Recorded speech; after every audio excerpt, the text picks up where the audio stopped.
I'm essentially here to touch that third rail that others are not allowed to, that others get immediately called neo-Nazi. Well, I guess they can't quite call me a neo-Nazi, but I want to bring the historical perspective to what I see is going on, and that's why I'm speaking out. As I am trying to say to whoever will listen, those who recognize that history is very relevant to what is going on today, and that in many ways it's a parallel and a replay. Others who have tried to bring that subject out into the open are vilified and quickly called neo-Nazis. Well, I'm appalled by that, and that's why I'm going around wherever to talk about it and to bring it out to the fore, because unfortunately there really, really are very similar parallels. The fact of the matter is that the Holocaust would not have occurred if people would have spoken up and would have rejected what was going on. It wasn't just the military takeover, it was people's apathy that was the cause of the Holocaust, and I'm trying to make sure that that doesn't happen again. Because just saying never again doesn't mean very much if you're silencing those who are trying to prevent it from happening. I'll give you some examples of parallels. One of the main parallels that's so extremely disturbing, and I used to say that it was the uniqueness of the Holocaust compared to other genocides, was the total collaboration of the medical establishment. And what is happening now is being pretty much pushed and helped along by the complicit medical establishment. In Nazi Germany, the first medical murder victims were German infants and children, 1,000 of them. They were medically murdered at hospitals. That T4 program expanded to the disabled of all ages and finally the nursing home residents. In 2020, the wealthiest governments in the world, Western Europe, United States, Canada, Australia, essentially medically murdered nursing home residents. The Nazis had called them worthless eaters. In Sweden, they called it active euthanasia. United Kingdom ordered copious orders of a drug which they prescribed at very high doses, midazolam, to medically murder, and they are still stockpiling that drug. So you have to ask yourself, where are we headed?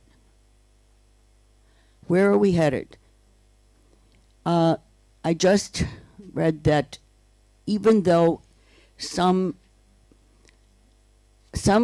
of the restrictions are being lifted in some countries, at the same time the FDA and CDC is recommending booster shots for the children. On what basis? For what purpose? The injections, and I don't call them vaccines because they are gene transfer therapy, really, experimental gene transfer therapy. They were supposed to prevent infection, prevent death, and prevent transmission of infection. Well, they now acknowledge the evidence is incontrovertible from Israel, the United States, the UK, the EMA, that the shots don't work. They don't do what they were promised to do. So my question is, if these injections don't prevent infection or transmission, Why then are the vaccinated special? They're allowed to do all kinds of, they have all kinds of freedom, which the government allows them from time to time, right? They still have to wear masks. But the unvaccinated are being vilified as the Jews were in the 1930s and 40s. What's the difference? Just the fact that the vaccinated are obedient. And this is what I think you really have to think clearly about. Being obedient means being taken to the slaughterhouse. They won't need gas chambers this time round. The technology is far more sophisticated and far more dangerous, actually, because they can do everything remotely with people not even knowing what's happening. So I say, please wake up and wake up your neighbors. Don't let it happen again.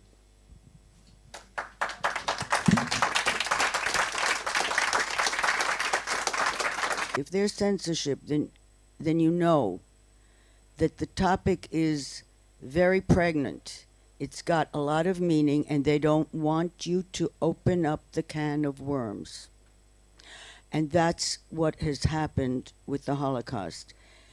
Particularly, I know, in Germany, but also in the United States, there are the institutions, including Jewish institutions, that are run by, that's the point, we don't really know exactly who are the financiers of it, and they are essentially, what they've done is they have taken the Holocaust out of the historical perspective and put it into some box away to be taken out once a year, and that'll be January 27th, memorial, and to make it untouchable. Okay? That's a crime. That is a self-serving way of hiding information that they don't want the public to know. Why? Because then you will all recognize the parallels that I am recognizing and that other Holocaust survivors are as well. Some of the most important spokespeople of the Holocaust who were survivors of Auschwitz said, like Elie Wiesel, Nobel laureate, the worst crime was the silence. Silence was the worst crime. And when asked whether it could happen again, recently, again, Auschwitz survivor, Polish journalist, said, yes, it could happen if you eliminate civil rights and don't protect minorities, then it can happen again. And initially, right after the war, Primo Levi, who is an Italian chemist and author, he said immediately, it happened, therefore it can happen again, and it can happen everywhere. This is what they don't want you to think about, that yes, it can happen again. And I'm trying my utmost to alert people. That's all I can do. That's my only weapons, is information, is warning.